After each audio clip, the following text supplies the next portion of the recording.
Tony? Tony, can you let them know it's getting ready to go? Let the station know? Yeah. Do you mind? Yeah. The top? Should I call? Just the desk. Okay, we're good.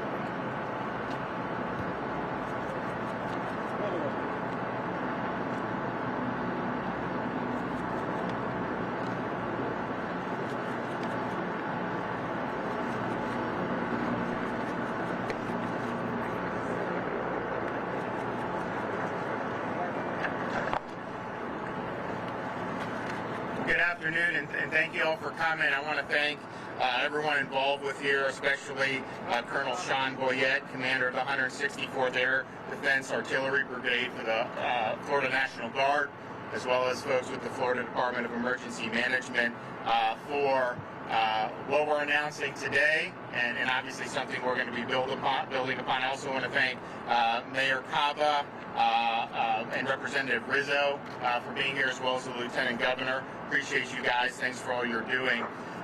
We announced on Monday that we were going to be converting test sites, drive-through test sites, into vaccination sites. And so what we're here to announce today is Hard Rock Stadium will be one of those sites. What they have set up is a soft opening to make sure that things are working well. So they're doing 2 lanes of cars through for the vaccinations, and that's going to be the case for the next couple of days. And then we're going to be expanding it and providing the general public with ways that they can get appointments. And we're going to do a minimum supply willing of 1,000 shots a day just through this one site. So that'll be really, really exciting. We were here, probably back in March or April about starting to do testing, and then there were other things that we did along the way here at Hard Rock. So I want to thank the folks with the Dolphins for being so good with the facility. But the purpose of this will be to provide an additional way for folks, particularly 65 and up, who want to come in and get the vaccination.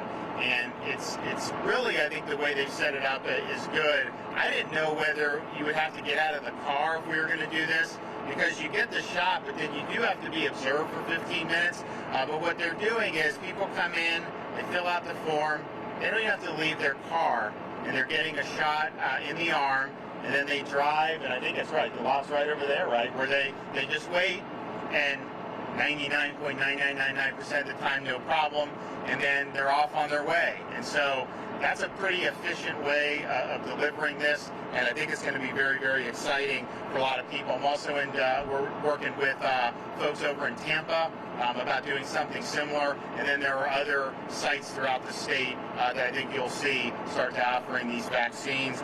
We also have, I was at Jackson the other day, and they're really rocking. I mean, they had all the 12,000 appointments, I think, were filled up in a matter of, 2 hours? And so people are there. They're really working hard. As I said on Monday, we wanted the vaccine to be distributed to the places that are getting it into the arms effectively, particularly for the senior citizens. And Jackson was doing well. They had the ability to do more. We had some surpluses some other places, and so we divert more to Jackson. There's some other surpluses in other parts of the state. We've sent them to some other health systems that are getting the job done. So that's going to be continuing. We're going to continue to do that so that folks are going to have access. But I would note, even based on this morning's report, which is probably a little dated because by the time this stuff gets put in the system, there's a little delay to it. But as of right now, even after having done all the healthcare workers, the plurality of shots have gone to people 65 to 74. That's the #1 age group so far. And then if you look at 75-84, that's in excess of their share of the population already, and same with 85 plus. So we want that to continue to grow and have disproportionate numbers of shots going to our senior citizens and our elderly. And I think that's the most effective use of the vaccine. So we're excited that this can be a part of it. And I think, as we mentioned, and I've spoken with the mayor about it, we are looking at partnering with Jackson, the county, if they want to do, I think, Marlin Stadium. We're going to be there to help them with that. And I know you're doing Tropicana as well. So those are places that we're going to be able to get 1,000 to 2,000 shots a day, as long as we have enough vaccine to be able to help for folks here in Miami-Dade County. So that's really exciting, and we're happy to do it. I'm also excited to have announced yesterday that the state of Florida has partnered with Publix and Publix pharmacies to be able to deliver vaccine. We're starting off with 3 counties in the center part of the state. We have Hernando, Citrus, and Marion counties. There are 22 different Publixes there that have the pharmacies, and so starting tomorrow, seniors will be able to go online there, sign up for an appointment, and then go get it while you're shopping even. And I think what we found is, even though the hospitals are really, really safe, there's some folks that just don't want to go into the hospital for this. But if you say you can get it in Publix, they think that that's good, and they really will want to do it. So we were fortunate that Publix has really been willing to step up. They do 2 million flu shots in a normal flu season. Now this isn't a normal flu season because there's not much influenza at all. But normally they can do 2 million throughout the state of Florida. So we think that that's going to be good. We're going to be looking over the next couple of days and seeing that, and if the customer experience is good, the shots are going good, which I'm sure that they will, then that's something that we're going to be looking to expand in other parts of Florida. So that's another thing that I think we're really, really excited about. I was also excited this morning to be able to announce additional community sites in conjunction with one of the churches up in Northwest Florida, as well as one of the community centers. And so it's in conjunction with Sacred Heart Hospital in Pensacola. They had the online reservations, and they had, I think, almost 4,000 slots for 2 days, and that was reserved within 2 hours of it going live. And we were there at the first part of the morning, yet all these seniors lined up going through, and they all had masks on, but you can kind of tell when someone's really smiling, you can kind of see it in other parts of their face. People were really happy to be able to do it, and they were really doing a great job. And so I just hats off to the community working to help deliver this. Hats off to the healthcare providers. I mean, obviously Jackson's been carrying a great load. They've done a great job in Florida, Sacred Heart up in Pensacola, all across the state. So we want to continue with that momentum, as we go forward. Now, when the initial doses came, you had almost all of them, at 80-some% go to hospitals the first week, 70-some% the next week. The rest were really focusing on nursing homes, and that mission was going. You had the healthcare workers, but there was still some supply. Now that supply is starting to be used in the community. We are going to come to a point where we're going to ask for more vaccine on a weekly basis because you have ways to get it out. People want it. There's high demand. And so we're in those discussions right now, and hopefully we'll be able to do that. But it's important to also point out, if you look at other states, I mean, I'm reading other states, we're going to start 75 and older next week or this or that. Florida, we've been focusing on seniors now for over a week and a half, 2 weeks, and we're continuing with this momentum. And I think that's something that's really, really significant. In most states in this country, if you are 73 years old, you would not even be eligible for a vaccine at this point. We believe putting seniors first is the right policy as a matter of public health. We also think it's the right thing to do. So we're really fortunate that we have such a great senior population, but we really got to make sure that they're the priority going forward. So there'll be more details about the full 1,000-person shots very, very soon. We're going to monitor how today goes, how tomorrow goes, just to make sure that everything's going well. But I think what Jackson's doing, what the mayor's doing, what other hospitals in Miami-Dade are doing, this is yet another tool to be able to deliver a vaccine. I was able to talk to some of the seniors who were in the cars there. They thought it was great. They said they had no problem. Just come through the line, do the paperwork, get the shot, and then wait, and then they're off for the rest of their day. So I was glad to see that, and I want to thank everyone for helping making it happen. So, Mayor, you want to say a few things?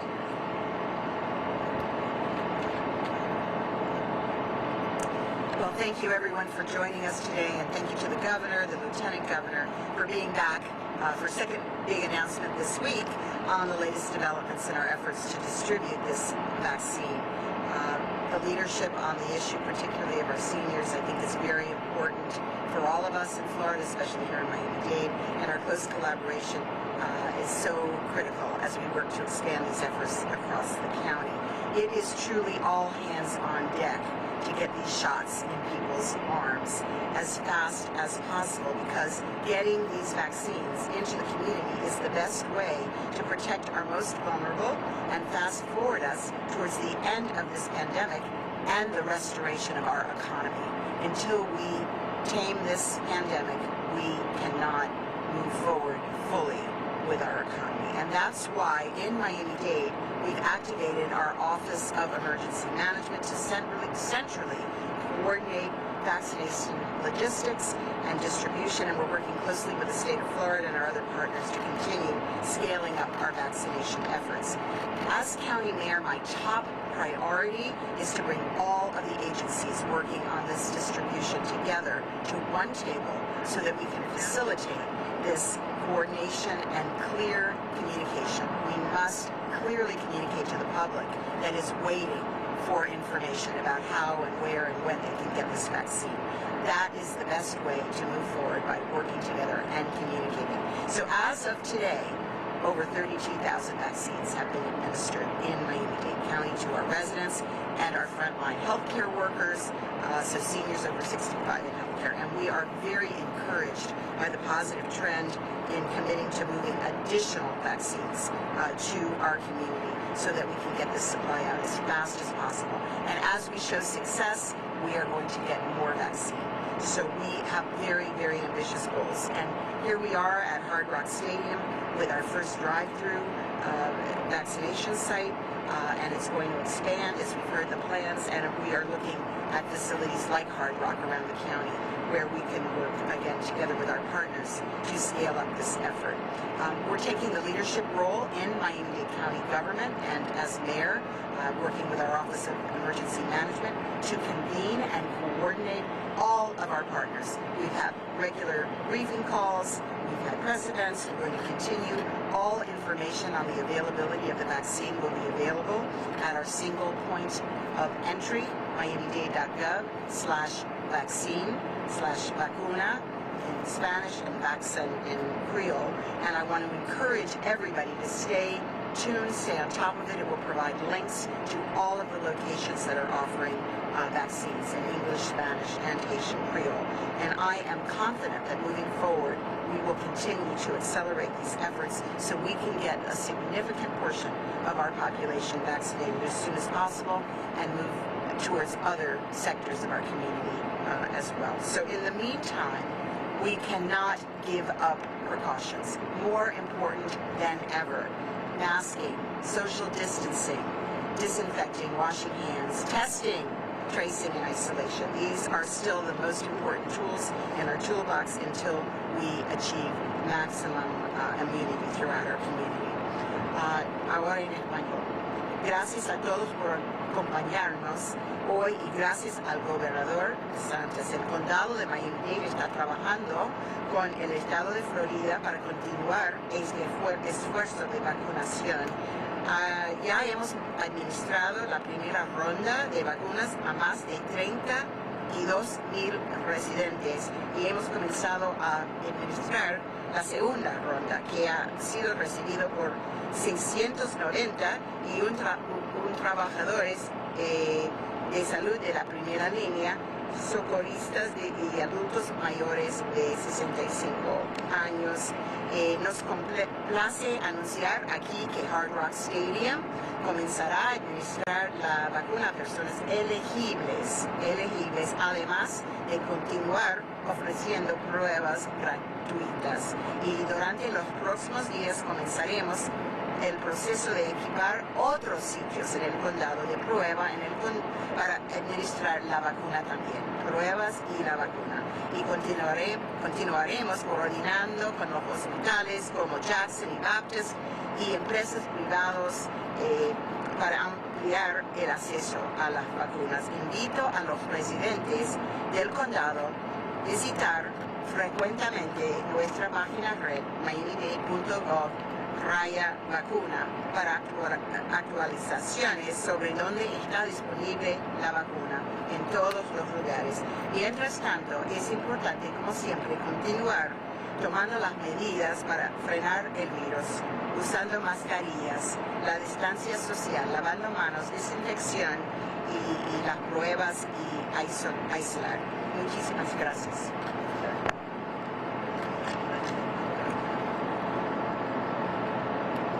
Good afternoon. Thank you all for being here. I want to thank the governor again for his leadership. From the very beginning of the pandemic, the governor has placed the focus, the priority, and the emphasis from the state of Florida's perspective on those most vulnerable. What we've learned throughout this epidemic is that seniors are most at risk. And so I'm proud to be part of an administration that prioritizes our elderly, that prioritizes the most vulnerable. And this is just another example of the leadership from the state to make sure that we're taking care of our senior population. This pandemic has been a tremendous burden on all of us.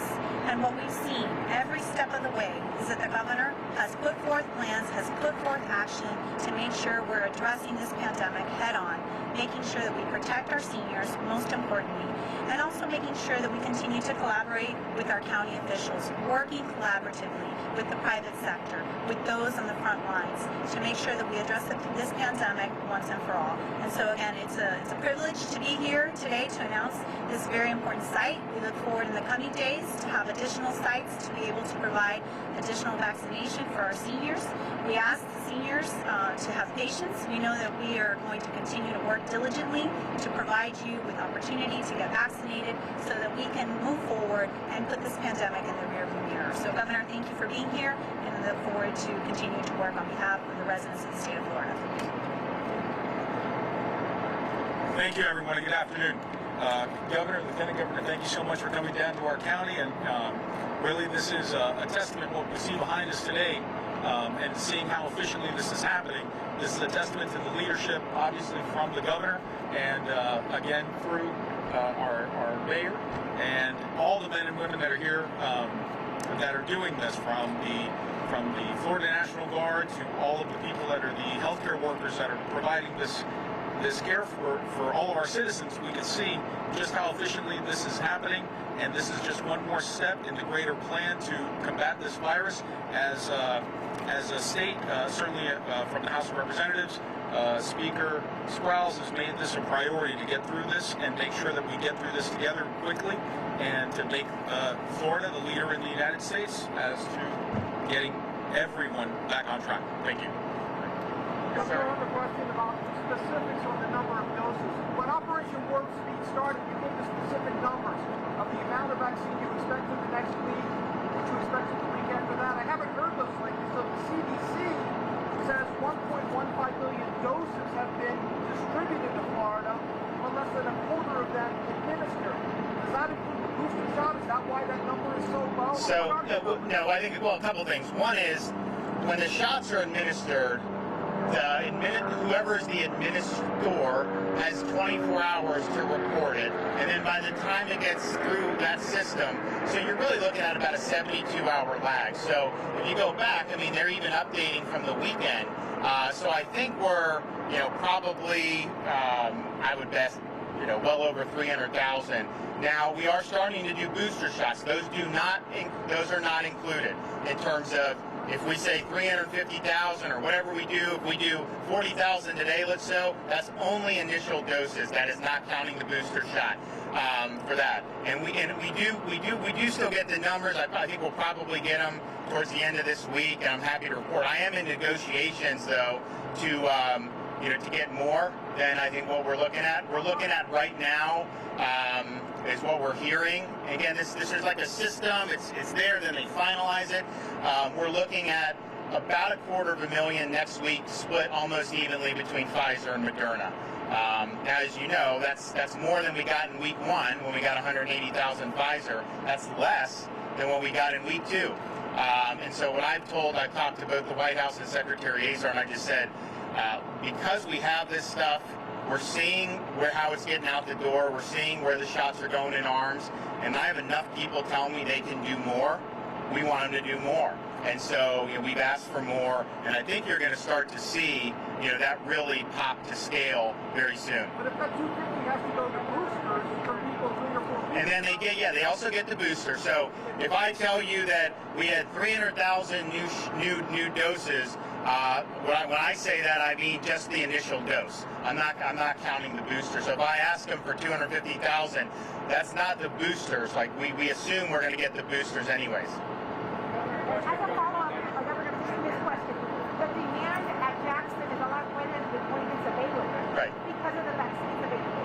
Does the opening of this site, following up to my colleague, are you confident you're going to have enough vaccines for a site like this and for more in the near future?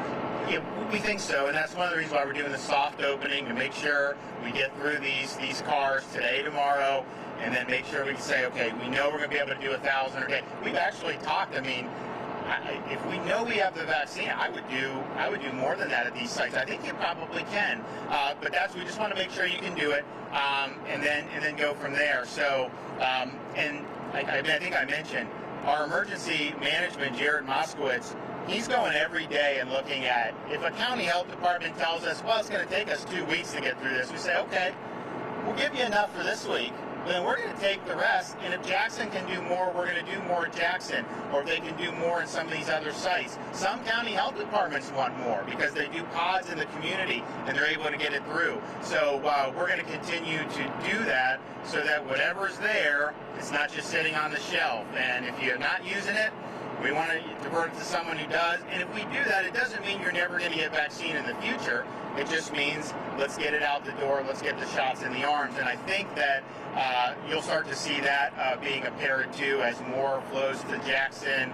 Orlando Health asked for a lot more than what they're doing, thousands a day. So we're going to work with that. The Sacred Heart Pensacola, basically, they needed more. So they had one of their sister hospitals in another part of the state send some, and we said we'll be there to backstop you. So yeah, I think I think they've done a really good job with that, and that's just what we're going to keep doing. But the hospitals are now really getting in a groove. They're working in the communities, and so like what we did in Pensacola, what you're doing here, between county health, emergency management, and the hospital system, you're going to start to see a lot of this stuff over the coming days, and I think that that's going to be really exciting for a lot of people. Governor DeSantis, on this testing site, as we're opening more testing or vaccination sites that are being converted from testing sites, is there a worry that the amount of testing will be decreased because of the space that this is taking up? And can you talk about the conversion kind of idea? So the question is okay, because we are still doing testing here for the diagnostic testing, and we'll continue to do. But one thing I have told people though is, if you're in the category, if you're 65 and up, or if you're a frontline healthcare worker and you don't have any symptoms and you want to do something about coronavirus, you're much better off getting the vaccine than going in for a diagnostic test. I mean, if you have no symptoms, the chance of you being, so it's just better to do that. So it's going to remain open, but we also have the ability to provide free of charge these rapid tests. And so if this site is more useful to do all vaccine, we would still have those same amount of tests that can be deployed, and we'd have to figure out who would want to do that or how you would do it. Do the county, cities, some want tests, some are only focused on vaccine, and so it would just depend on how that shakes out. But there's an abundance of these rapid tests that I think we're going to continue to get, for the next couple of months, and so we obviously want people to be able to use it. Clarification, you're saying we don't know exactly when or if this place will be fully converted to vaccination. We haven't made that decision yet. That's right. I mean, we thought to just abruptly stop, even though there's a lot of other places to test. We thought that some people are used to going here, so we want to keep it going for the time being. And maybe we decide to just always keep it going. And so we're going to make those decisions based on what the most efficient use of resources would be. Can I ask you about prioritization? Because sure. I want to know how these folks ended up in line here this morning. And you have so many people in Jackson and other places who were told to go home because they ran out of supplies. It was just a combination of reaching out to senior community, saying we're going to do a demonstration project. Are you interested? There's a lot of retired fire and police that have come through, and it was just basically let's get it through, let's see it happens, and they just worked on it. I think on that community level. Yes, sir. So on the appointments, well, I'll do him, then I'll do you. So on the appointments, we're going to announce that. We just want to make sure with the soft opening that this goes good today and tomorrow, and then we're going to announce the number of slots and then how to sign up. So that will happen. Just be patient. We just don't want to sign people up and then not be able to deliver the vaccine. So that's going to happen relatively soon. And then our hope is at that point, is if people like it and it's doing good, we're just going to keep it going. I even talked about, I said, okay, they have the national championship game here on Monday. Does that mean I don't think it means you need to shut it down. Maybe you'll close a little early, but I think you can still do it even on that day. And of course, I've given instructions. Any of these sites we're doing, we're keeping them open on the weekends. Yes, sir.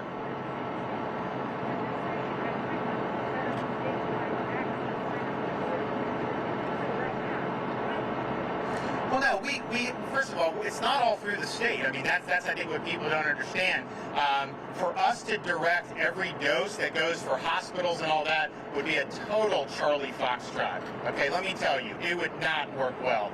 So, Carlos Magoya Jackson, he's going to be able to manage his appointments and do that in his system better. So having one centralized thing and then dictating the hospitals would not have been effective. And so we always viewed this from the very beginning as, okay, what existing infrastructure do we have in the state?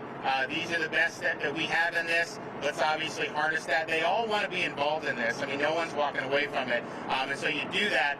But I think if you're going to go get a shot at Jackson, you want to make the appointment with Jackson. You don't want to make it with a government agency and then have that be passed on to Jackson. So I think that's a better way to go. And look, a lot of this was, we got the 180, then we got more, and then now we're kind of, a little less than where we were.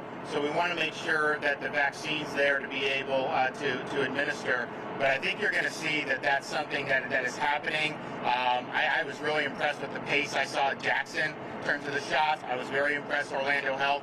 And then this morning up in Pensacola, I mean, man, people were so excited to be able to get these shots. And so they had the mask on, but as I said, the smiles were under the mask. I mean, people really appreciate it. And it just shows you that the decision to put our seniors first was the right decision. Thanks, everybody.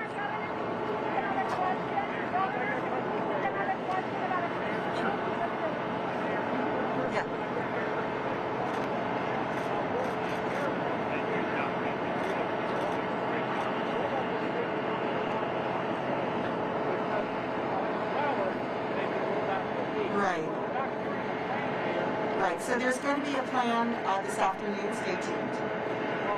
Thank you. There's going to be a plan about other places for where there will be vaccine available. That will, yes, we're working with the Department of Health, we're working with the hospitals, and we have a joint plan, and we'll be rolling out some information later. Yes. Can you tell us in Spanish? Can you tell us in Spanish about how this whole system started operating today in Spanish? Voy a tratar. Bueno, aquí estamos como un piloto, que unas personas que vienen para su vacuna y van a ver cómo sale y la cantidad de personas que pueden ser servidos aquí, y durante unos cuantos días, 2, 3 días, no sé exactamente, van a anunciar la cantidad y cómo participar. ¿Cómo fueron escogidos esas personas que están en línea? Todos son elegibles, yo no sé exactamente cómo sabían ellos. Pero yo hablé, por ejemplo, con los bomberos retirados que estaban en un carro. Governor left, I don't know if you can potentially answer this or address this, but there are issues with folks coming in from out of state, potentially signing up and getting appointments for vaccine in our county, whereas other people in our county cannot. Right. I mean, this is address that issue or right. So identification is required, and the governor has not. He's basically said that if you live here and you come, you can get it. But what if you don't?